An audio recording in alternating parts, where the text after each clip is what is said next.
Okay. So, folks, if I can get your attention. You'll have to forgive me, it always feels a little bit wrong interrupting such a lively room, but we do have more to do tonight. Right now, it is my pleasure to introduce Dr. Emma Cannon, Director of the Workforce Futures Branch at Job Skills Australia, where she recently delivered a widely praised report with strong links to the Australia 4.0 program that we've been talking about. That report is entitled The Clean Energy Generation: Workforce Needs for a Net Zero Economy, and it's readily available from the Job Skills website.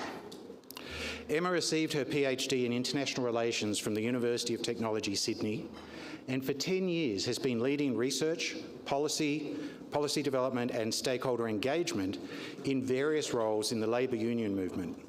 And prior to that, Emma spent 8 years teaching and publishing at both UTS and UNSW. With particular expertise in the role and delivery of learning, Emma has advocated on issues related to vocational education and training, engaging with federal and state governments at all levels, and has served on boards, including the Centre for Future of Work at the Australia Institute. Please welcome our speaker tonight, Dr. Emma Cannon.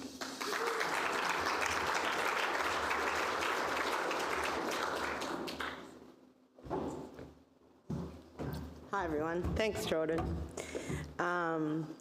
Thanks to the Pearcey Institute for inviting me to speak. Considering recent events and the findings of some of the Clean Energy Report itself, I just wanted to do another acknowledgement to country. So I acknowledge the traditional owners, the Gadigal people of the Aurora Nation, and pay our respects to our elders past, present and future. And thank them for the continued custodian of their country and land. Sovereignty was never ceded, and it always was and always will be Aboriginal land. So I was trying to think of a fable to start this speech around the acknowledgement country too. And in the Clean Energy Report, we actually found that coal mining actually employed lots of First Nations people, more so than the average sector in the labour market economy. Except this employment for First Nations people was very concentrated in lower paid jobs in the mining sector. For example, truck drivers, plant operators, or especially for First Nations women in cleaning and catering and low-level administrative jobs. And research showed that First Nations women, especially in these workforces, face compounded sexual and racial discrimination. And I think that's an important note to reflect on as we move into perhaps a next era of critical mining as opposed to coal mining as part of the transition to net zero. Because if Australia does invest in the green technologies that might make us a clean energy superpower, then we want all Australians to benefit. So, a bit of background on Job Skills Australia. Jobs and Skills Australia was established just last year to provide independent advice on Australia's skills needs. And so I'm new to the public service and lots of the people in the public service always use this term, skills needs, but nobody really knows sort of what that means. But it basically means the jobs people have and the employers that need those jobs, or the training and education pathways into jobs, or if the training and education isn't suiting industry needs, how we reform and change that. So I'm sure many of you in this room are very well aware of that. So the first major study that was commissioned was the Clean Energy Workforce Study in recognition of the significant transformation underway. And I was the director of the study for the last few months, and we delivered the report to the Minister recently, and it was the subject of a National Press Club speech. So the report's up there, and that's a map of all the different sort of the concentration of where the clean energy workforce is now. And all this stuff's available on the web. And the report in general finds that there's like big transformations happening in the Australian economy. Namely, obviously, the transformation of how we generate, use and export energy in order to decarbonise our economy. But also how that transformation is also going to require a transformation of how we deliver skills through higher education, vocational education, migration and on-the-job training to grow our workforce. We also need to transform the labour market, and how we scale up to meet the workforce needs for the transition to net zero means we have to increase the amount of women, especially in this sector. There's also a transformation away from coal-fired power and fossil fuels, and we need to ensure the workers in those communities are given the support they need to transition and find new opportunities. So this transformation does present a major challenge. If we don't fine-tune our workforce and industry pipelines, then including skilled migration, there could be skill shortages that prevent us from reaching net zero by 2050. Many nations are looking to transition their economies to clean energy. Green skills and the workers who have them are in short supply. There is a global competition for workers in this space, and Australia is already finding it harder to attract migrants and retain homegrown experts. So in many ways, Australia missed the boat on clean energy investment, and we're already playing catch up. And now, even more so, we need a new clean energy generation of workers. For example, in the next 6 years alone, we need 32,000 electricians as part of the study we did modelling on demand and supply. We also need 2 million workers in the building and engineering trades by 2050. The construction industry and electrical engineers, for example, are key to the transition, but it isn't just about solar panels and wind turbines. It includes potential investment in critical mining, manufacturing new technologies. I noticed one of the entrepreneurs was on carbon capture, and hydrogen, and anything that makes the grid more efficient once it's electrified, and it also needs to be maintained. And key to that is research and development and occupations as diverse as agricultural scientists and vocational education teachers, who are just as important at making this happen. If we need 32,000 new electricians, we also need a few more TAFEs and RTOs and good industry-led teachers to train them. We also need people like you. ICT professionals will become increasingly important as our grid becomes more complex and we start manufacturing new technologies. And we actually did an analysis of LinkedIn data as part of the report, and we found that green skills, for green skills, it's sort of like an area of clean energy jobs, that digital information technology skills are really important in those green skills, and is what employers want, in addition to engineering qualifications and vet ones. So digital skills are increasingly relevant to all jobs, but especially in the trades and engineering roles. For example, just engineering draftspersons, IT has become increasingly important, and we are going to need thousands more of the people working in those jobs to electrify the national grid. We can't train mechanics to fix all the electric vehicles in the ACT if we don't have the know-how on electric batteries and technology to do so. So, I don't really want to tell you the same old story tonight about the role industry can play in the skills space, but instead I wanted to focus on some of the more notable and maybe less discussed findings in the report. And Wayne told me to be controversial, so I am.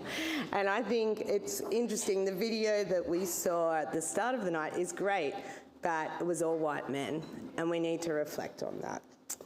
So, The first thing is, if we need to scale up this workforce to meet the demand for clean energy, we can't leave half the population out of engineering and the trades.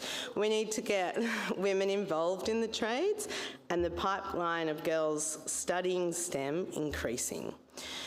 So the second issue that I'll speak to is there's still a risk of Australia falling behind on clean energy, especially new technological advancements, if there is a monopolisation of skills, especially as a result of proprietary training. And I imagine that will be an interesting discussion for all of you at the tables, as many people from industry and the idea, I know ICT obviously has so much invested in patents, and even when we think about the COVID vaccines and how one was patented, one wasn't, and what does that mean for further development of research and investment? And if anything, a moral imperative like stopping climate change. So the third is, the third point I would like to discuss, and which is a big finding of our report, is that we need a few more innovative migration pathways into the country to get the green skills we need to transition. So, on the gender angle, the report's analysis shows that the majority of occupations that are in acute shortage have substantially masculinised workforces. Without targeted policy reform and transformational change, this won't happen. Women's participation needs to be in front of mind when we're industry, government or educational institutions are planning, doing workplace planning. And this is not going to happen quickly. We need to improve workplace culture through preemptive policy approaches to workplace safety and acceptance. This means getting more women involved in STEM and trades by combating power structures that influence career advice in high schools in a gendered way. Or also the high rates of sexual discrimination that many women face when they go into electrical apprenticeships. For example, some of the issues discussed amongst the steering group of industry, unions, government, states and territories was this idea that you have to cluster female electrical apprentices together, otherwise they drop out. So you need that moral support. Funding for workforce policies like that is really important. So our current capacity study, which is to follow the clean energy by Job Skills Australia, is on early childhood education and care, which is sort of a contrast to this because it's highly feminised and also highly racialised. The majority of people that work in that sector happen to be women and many are migrants, and how that gender segregation leads to low pay. So that's another a contrasting study to look out for. On the potential monopolisations of skills, I'm new to JSA, and when I got this job, I started in a building in town, and Ausgrid was in the building. I was like, oh, great.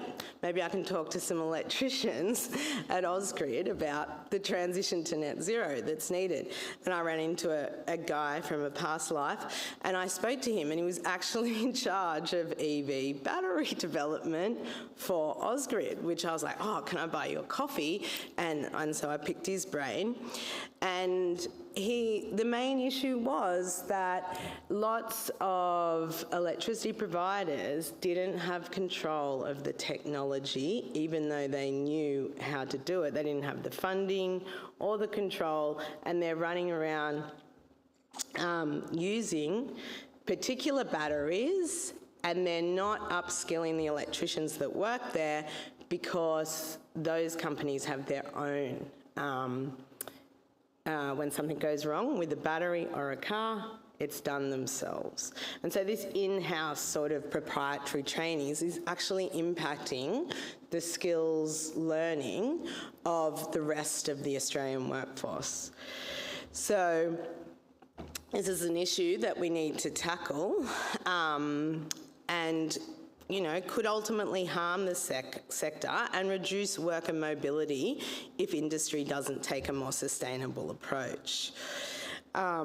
Because we want to make sure that, I think it was, I can't remember who was saying about how in ACT, all those apartment buildings are going to need electric vehicle, infrastructure, and we need the electricians to install them and maintain them, and we need mechanics to be able to service those vehicles when they break down. So that's something to think about. On the migrants issue, our report found that Australia is not making the most of migrants who migrate here and study here. So those who come with overseas qualifications, the regulation required to either enter the labour market or upskill their qualifications or get recognition for their prior learning is too slow and too costly. Those who have got their qualifications here, many have gone back. For example, China has invested very heavily in clean energy, and lots of those people have gone back there because the jobs are better. So we need to make some changes to ensure the international students that come here want to stay here to maintain some of those green skills. There is also many international students who study highly relevant degrees but do face institutionalised racism in the labour market when they're looking for employment. And so we need to look at support we can give them in our local labour market or industries themselves.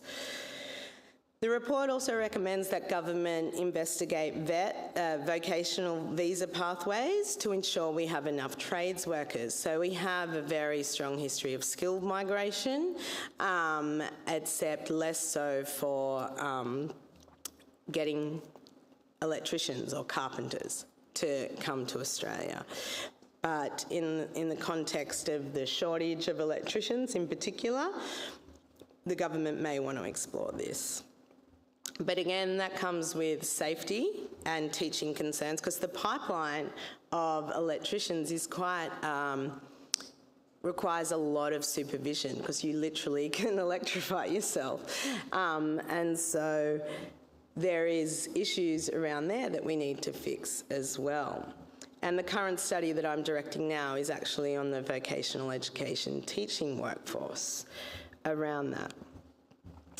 So, more broadly, the findings and opportunities of this study is that many of our skills that we need to decarbonise our economy are here. But a harmonised education, training and migration system with a step change especially in how we train trades and technical workers is a priority.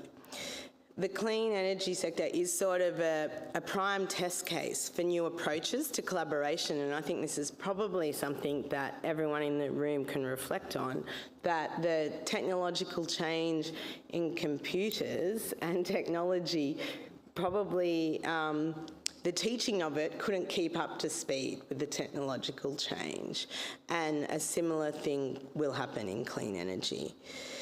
There's also limited teachers and trainers in Australia. There needs to be greater collaboration and sharing, and industry needs to support more flexible integration opportunities for trainers to maintain their skill proficiency and familiarity with the latest technologies.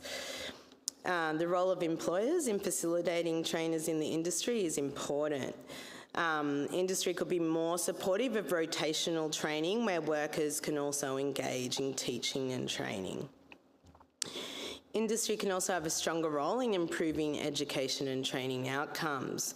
The government's just established TAFE Centres of Excellence, which are about collaborations between industry, communities and universities and governments on new curriculums and course offerings that meet emerging needs of industry, like clean energy, and can keep pace with rapid technological change.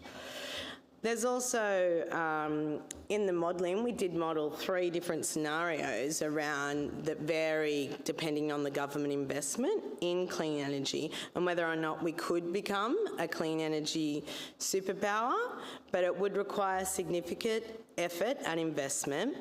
But if we do, then we would probably export hydrogen to the rest of the world and extend further along the minerals value chain to process and refine more iron, aluminium and critical minerals such as lithium here in Australia. So given proper planning, this transformational change could create generations of new employment opportunities, especially in our region. It won't be at the scale as the mining boom of the past, but for some areas, including areas where jobs are decreasing due to the transition out of fossil fuels, there could be more job opportunities. So, as the Pearcey Institute itself shows, Australians are very innovative when it comes to technology. Thinking outside the box and doing things differently is something Australians do well. But we also need to apply this innovation to how we skill and train up our workforce. Without collaboration and innovation, we probably won't be able to transition to net zero.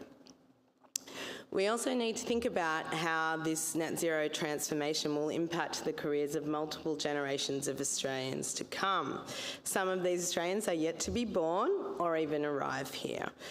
So for the 50-year-old working today in a coal-fired power station, the Clean Energy Report sets out what they need to get a new job that builds on their skills, experience, values and community.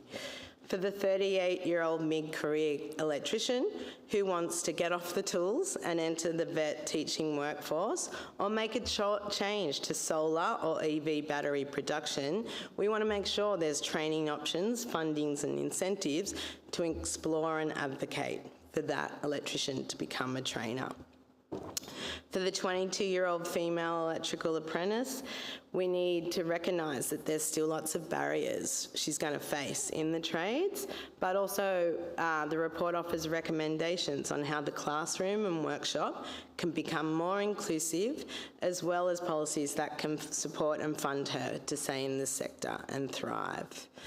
And for the 17-year-old school leaver, there is advice on pathways in the report to promising careers in existing trades and emerging occupations right across the clean energy value chain.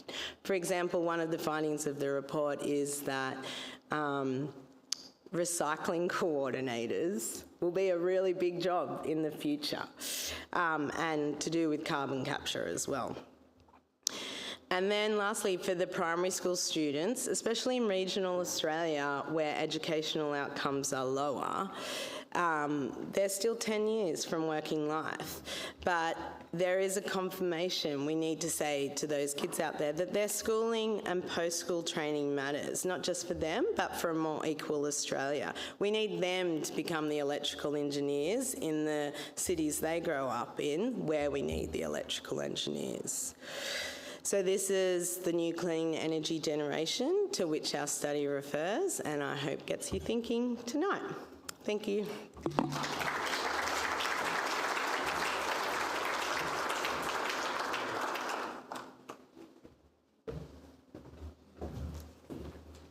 Thank you very much, Emma.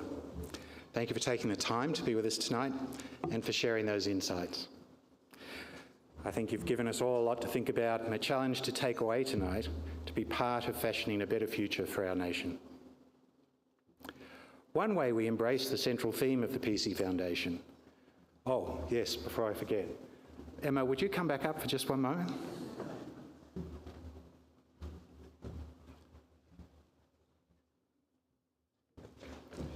We'd just like to show our appreciation for a wonderful speech tonight to enlighten us all about some of the other challenges that outside the technical world that we all operate in.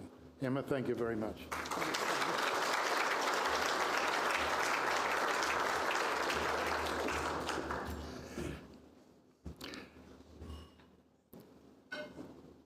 So one way to embrace the central theme of the Pearcey Foundation with the goal of a better future for all is by combining our heritage and our present to inform and shape that future.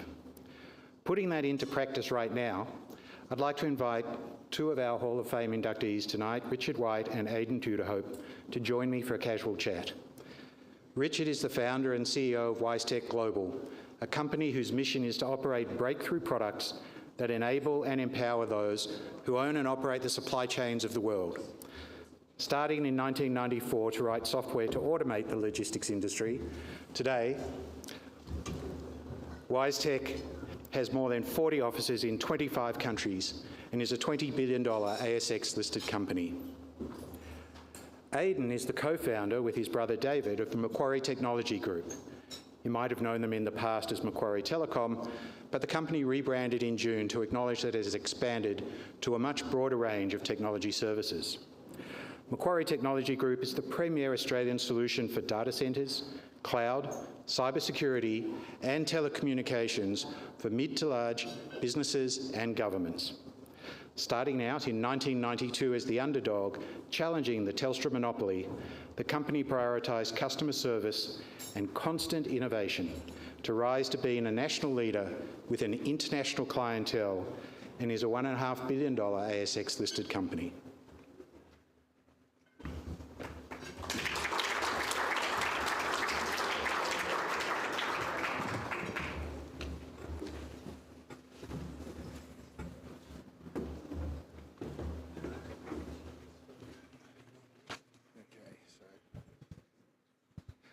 All right. Actually, I'm going to start with you, Richard. There's a microphone right there. Okay. So WiseTech is changing the way that we move things around the world. When you reflect on your journey so far, why has an Australian company been able to reach this dominant position in a global industry? And what might you say to those who insist all the bright Australian technologists should take their ventures overseas? Well, that's a very complicated question to answer, but there's a few parts to it. Firstly, and I think this is the same with Macquarie Telecom, although I don't want to speak for Aidan. I never thought of anything other than what the next step was. And at some point in time in the 90s, the company was formed really in October 1994. And we built the business because I thought we were going to be big in Sydney. We seem to have accomplished that. And then big in Australia. And then figured out how we couldn't penetrate New Zealand and Singapore because they were very close markets, but slightly different. And then we had to reinvent ourselves in the 2000s. And I remember being told, it won't work. Australian companies don't do that. That isn't possible, it's too big, you're crazy. All I want is a little bit more software for my Australian business, don't bother, blah, blah, blah, blah, blah. But I had the dream, or perhaps the inability to believe that there was a limit. And I don't think that's actually, I think Australians, we're a challenger economy. We have to be better to be successful. If you're in America, you're awash with money, you're awash with offers of things, and belief systems are very powerful. But in Australia, you have to be better. And to some degree, we actually were blessed by being in Australia. First of all, I could do business in the US in the mornings, up till about 10 or 11 in the morning. And I could do business in Europe in maybe 4 or 5 o'clock in the afternoon through till 8 or 9 o'clock at night. The days are pretty long, but frankly, I could run the business from Sydney as effectively as anywhere. And what I discovered was that if you're a challenger, rather than a believer in that you're a success because you're located in the US or you're located in Silicon Valley, you just have to work harder, you have to be always on ball, and constantly looking at ways to do things better. We competed in the early days with an Indian company that their main goal was they had very cheap labour. I thought, well, That's not really a great competitive advantage. Why don't we just be much more efficient with the labour that we use? So we outstripped them very quickly because we built better software. We built it cheaper because it had less bugs and it was better quality. And I think over time we recognised that being Australian was an advantage because we would creep up on people. They wouldn't think that an Australian company would be the successful bidder in a contract, but we were. So that sort of grit, that idea of constantly being the challenger and having to be better than everybody else, we try harder sort of thing, was actually really quite an advantage. We are a challenger economy. We're never going to be seen as being the best in the world, and that's the advantage. We can actually work better. We've got very smart people and a great economy, a good system of laws, a good stable environment. A lot of other countries don't have that. They have constant chaos happening all around the world. We don't have that chaos. We're very stable.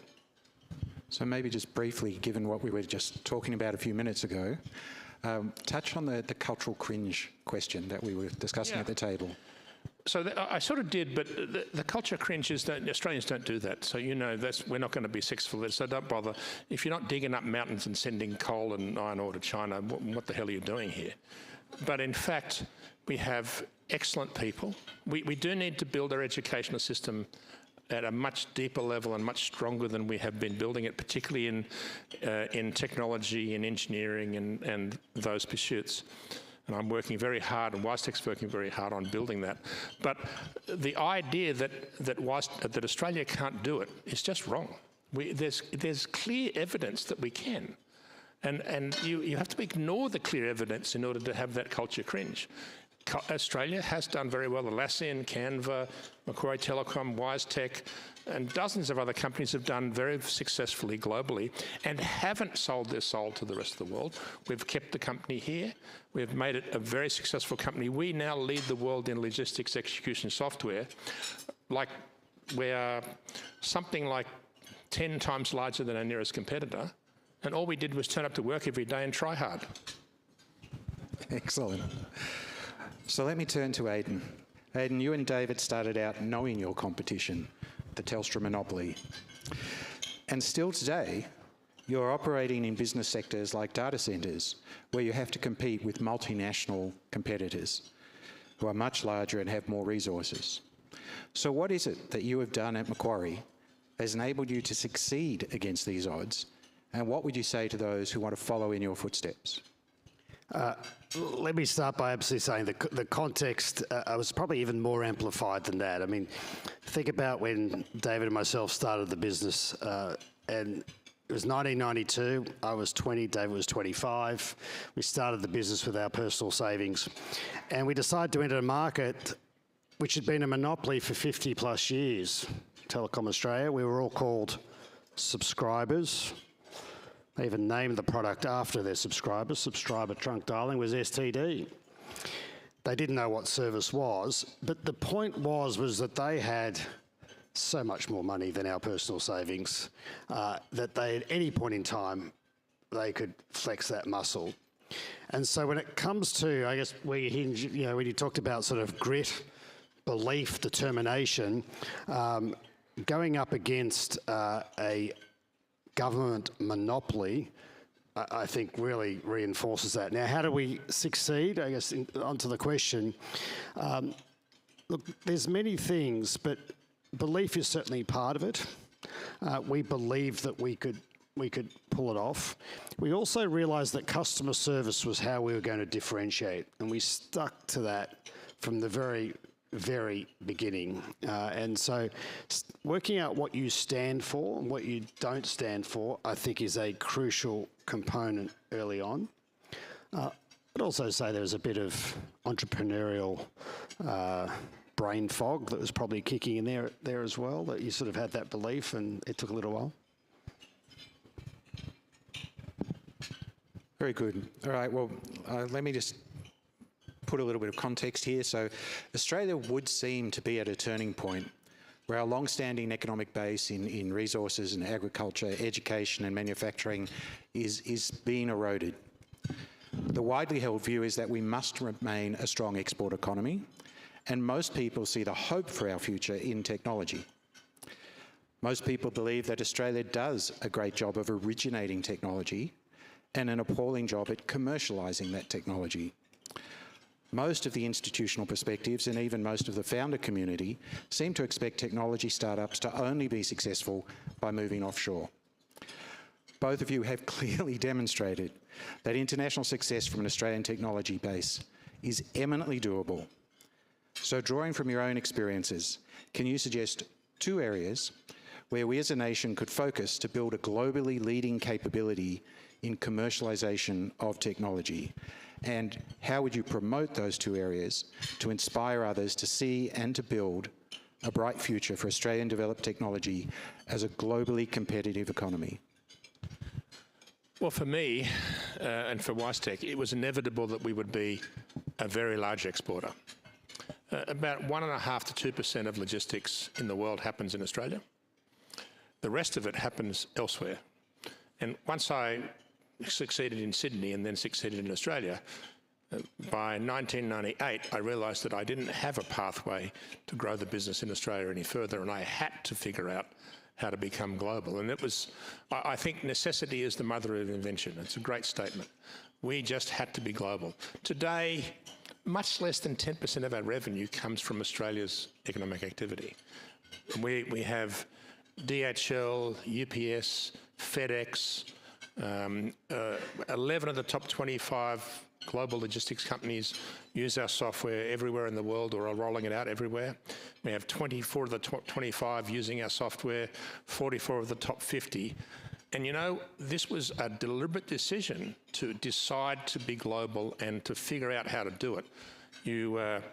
There's a great, is it Jack Davies, a radio announcer? He said, bite off, I'm going to swear a bit here, guys and girls. He said, bite off more than you can chew and chew like buggery. And that's what we did, and it worked because nobody else was trying. We actually realised that we were doing something that everybody else thought was too hard. And actually, when something is too hard, getting it done right and being on the other side of too hard and figuring out how to do it gives you an incredible competitive advantage because you've built a moat. Now, we're in a situation now where we have to keep working at this and we have to be very focused, but we don't have a natural competitor anymore other than some companies that are in relative difficulty. Many of the startups in this space have been run on high growth, loss-making businesses. In every single year since 1994, we've made a profit. Every single year. Very crucial when you start up. I can totally relate to that. It does focus the mind when it comes down to paying the bills. A couple of comments I'd make. We probably had a very different journey in that respect, that our market actually was sufficiently large domestically. But we look for segments that made sense to operate here. So, for example, cybersecurity. The work we do, we're the front line, in simplest of terms, keeping hackers and viruses at bay from coming down the internet pipes, plus so much more for 42% of the Commonwealth agencies. Now, that's a market you can't offshore, cybersecurity. And I think when you come to the question about where do I see some of the future trends and the areas that Australia can succeed in, clearly cybersecurity is one of those. The bad actors typically are from low-cost labour jurisdictions. So the last place you can outsource your protection is to those markets, to state the obvious. Combine that with, I guess, the ongoing geopolitical tensions here. Governments everywhere in the world are very mindful to make sure that they have their own sovereign capabilities, their own abilities, both within their own government as well as industry on that. So there are markets where you can be very successful here. Certainly cybersecurity has done that. Data centres, also big part in we play. The comment I'd sort of make is I think there's no better time than right now for Australia when it comes to technology. If you think about the mega trends in technology, cybersecurity, AI, maybe even arguably cloud computing, there's no reason why all those mega trends can't call Australia home and that we can punch above our weight. That has not always been the case. Because in many of those areas, it's about the skills. Yes, a bit of money, but it's often been about the skills, and I think we have the ability to outshine the world there. Did you have something you just wanted to say, Richard? I was going to say that Australia, being a scrappy upstart and having a belief that you can do it is actually quite a big advantage. You actually have to be good at things simply because you have no other alternative than to fail or succeed. And, you know, I do think Australians have the grit, the determination and the educational and intellectual background to make it work. We are actually a very lucky country in many ways. And it's not mineral resources we've got. We've got a deep belief that we have to try harder. That's actually a very, very valuable thing. Many countries, particularly the US, doesn't think they have to try harder. They think they've already won. And that's a great place to sneak up on people. Well, yes, I mean, certainly in my career I can say everywhere I've gone in the world, Australians surprise other people with what I used to call our initiative, that we're willing to take a hold and give it a go, and as you say, try really hard. And I think I'd reflect on what you just said, Aidan, that to really succeed, you have to try and be solving a hard problem. And for my involvement in the startup sector, one of the things I worry about is I see far too many founders in Australia just chasing some small, incremental, consumer-oriented piece of software that adds another app but doesn't actually solve a really hard problem. And then they wonder why they don't do what you guys have done. So I'd like to thank you both. I hate to have to stop, but as you can see, dinner is here. So would you all join me in thanking Aidan and Richard?